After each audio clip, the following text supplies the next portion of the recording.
Welcome to all our lovely listeners. I am your host, Moira Geary, and this is the Positivity Project. On this episode, I am following on from the first part of the series on fear. So this is part 2. And today we're going to talk about fear in relation to problems, because when we have a problem, the emotion that is generally associated to a problem is fear. Sometimes it can be frustration and anger, so all of those will be held too, but the main one is fear, and we're going to teach you a little technique on how to manage that. So we'll talk about fear in relation to the problem, but we'll also show you how to reduce the intensity of it, because often when we have a lot of fear in our heads and frustration and irritation, it's very difficult to actually see the wood for the trees, and that means that we often can find it very difficult to deal with the problem or to find a solution. So in relation to this concept, I'm going to first of all explain the little concept of association and dissociation. Now, I know I touched on that on the last episode, but I want to give a clear distinction on it here because it's extremely important in relation to how we manage ourselves in relation to problems and the emotions that we feel. And as I said, the emotions that we feel are going to have a very big impact on whether we actually get a good solution to the problem or any solution to the problem. So when we talk about association and dissociation, it's a clever little trick that our subconscious mind does in relation to the pictures that we're seeing in our head, which are related to our thoughts. So when we think about something, we need to create some form of a picture or a movie in our heads. Now, whether that is really clear or whether it's quite dull or out of focus, or whether it's just a still picture in black and white, or whether it's bright and panoramic and has full soundtrack and is a full movie. It's very different and very different for each individual, and it also will be different in relation to different situations for us. Now, I did mention that it is very rare, but it does happen that there are some people that have a thing called epiphasia, and I think I've pronounced that correctly. And I actually have one client in our Wealthy Minds program, which is our manifestation program, where we do talk a lot about visualizing, etc. And when you have epiphasia, it's not something that you find easy to do. And in fact, it's a lot of people with it can find, well, I will say they can't visualize. However, it's not the most important part. The most important part is what we feel. So again, on this video, as well as if I was teaching you manifestation, I would be more focused on working with your feelings rather than necessarily the pictures. But at the same time, because one relates to the other, we may as well go the easy route, which is if we do something with the pictures, that will help to decrease the feeling that's associated to the pictures. So going back to association and dissociation and how your mind uses this, or both concepts, to increase or decrease the feelings that you feel physically in your body. So when we are associated into a picture, the intensity of the feeling is higher. And I will demonstrate this to you in a couple of moments so that you can actually feel it yourselves. When we're disassociated, in other words, when we're out of the picture, that means that the intensity of the feeling will be less. So you can use association and dissociation. Both can be used in a positive way, and both can be used to create a discomfort. So let's just say you've got an amazing, fabulous memory and you keep yourself disassociated, in other words, out of the picture. So when you look at the picture, you're seeing it maybe in the distance, and you notice that you can see yourself in the picture. When you look at that picture, the feeling associated to it will not be as intense as if I ask you to imagine that you go very close to that picture, let's say the best day of your life, and I want you to step into yourself or sit into yourself or walk into yourself in that picture, so that you're now in it and you're looking out through your eyes and you're seeing what you saw or would see if you're imagining it. you'd hear what you'd hear and get a really strong sense of what it feels like to be in that amazing picture of the best day of your life.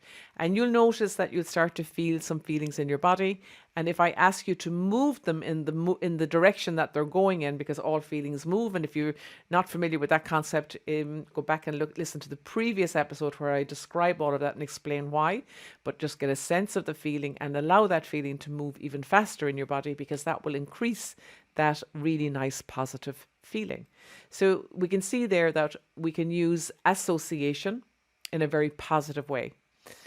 However, if the pictures and thoughts and movies that we're running in our head are based around problems we're having or things we're worried about or concerned about, and if we have associated ourselves into those pictures, in other words, it's like we're living the problem, we are living the stress, we are living the overwhelm, imagining that we're seeing the scenarios and we're in the movie, then what's happening is we are associated into those thoughts or those feeling or those memories.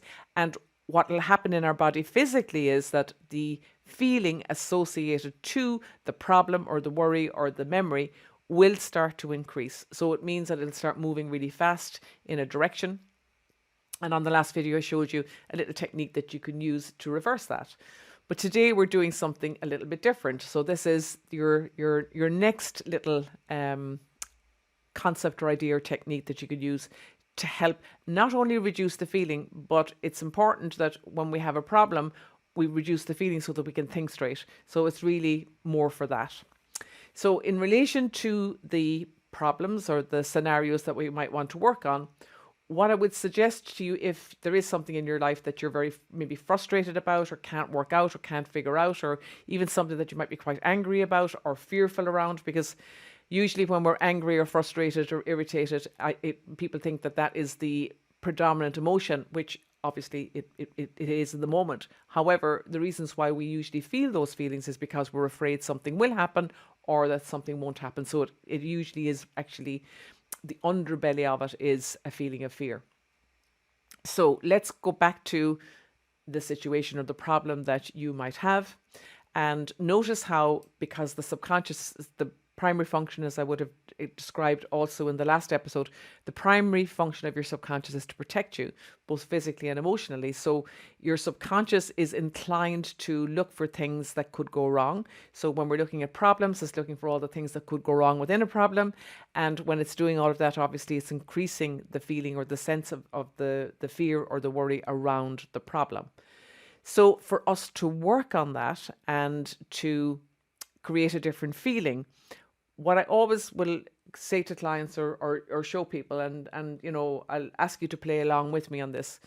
If you remember back to any time where there was an intense problem going on in your life, usually what's happening is we focus directly into the problem. So with a very, very almost like narrow focus, and we're just focusing in on the problem, on the issue, in a hope that we'll find the solution in the problem somewhere. So when we do that, which is called a very convergent focus, which can be very good if we're working on something detailed and we know the answer and the outcome, it can be very good.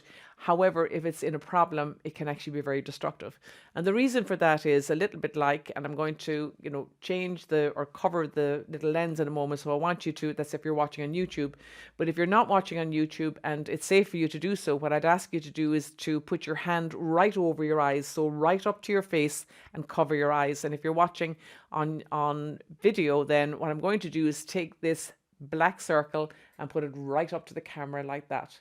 So now when you're looking at the video, or if you're listening on the podcast and you have your hand over your eyes, notice how you can't see anything except your hand or the black little circle I have, which is representing the problem. And all of the fear and the frustration is in the problem. But notice what happens when I pull back that black circle from the lens. And I want any of you that are listening on the podcast to take your hand and move it way out in front of you now, way out. And again, I'm going to put that back really, really far. So imagine I stick that up there on the wall, back behind, and just imagine that stays up there, the circle. And for any of you with your hand out in front of you now, just notice how as you distance your hand, you can still see the problem, which is really important because we don't want to brush problems under the carpet, or we don't want to decide that they're not important and that we can just ignore them. We need to deal with them. But once we push it away from us, notice how you are now dissociated from the problem. Now that I've said that, notice what's different in relation to how you feel about the problem. And if you're not noticing that, what I'd ask you to do is put the problem right up to your eyes again and notice how the feeling increases of fear or concern or frustration or anger, and then push it back out and notice how it decreases. So we're not finished yet. So what we've done there is we've just started to reduce the feeling associated to the problem. But here's the thing. People often think that the solution to a problem is in the problem. But I'm here to tell you it absolutely is not. It never is. So by taking the problem and pushing it out away from you and dissociating from it, the feelings in your body now have reduced, which means that you can think straighter. And when we can think in a more straight and orderly fashion, it's much easier for us to come up with a solution. Also, the fact that we've pulled the problem away, we recognize that, yes, that is the problem.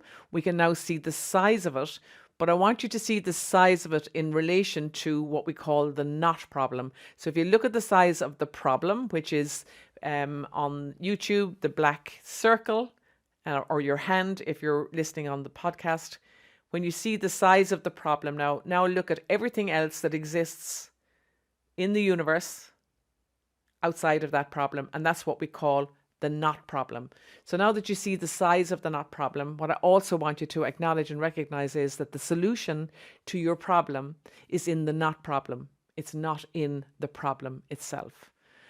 So now that you're aware of that, notice what's changed in your body in relation to the physical feeling around what was there in relation to your problem before we started. And you'll notice that the intensity will have decreased even more. So what we've done there is we've actually just framed the problem and the size of it. And we've also recognized that there isn't an answer to it in it. We've recognized that the answer to the problem is just so vast and so huge.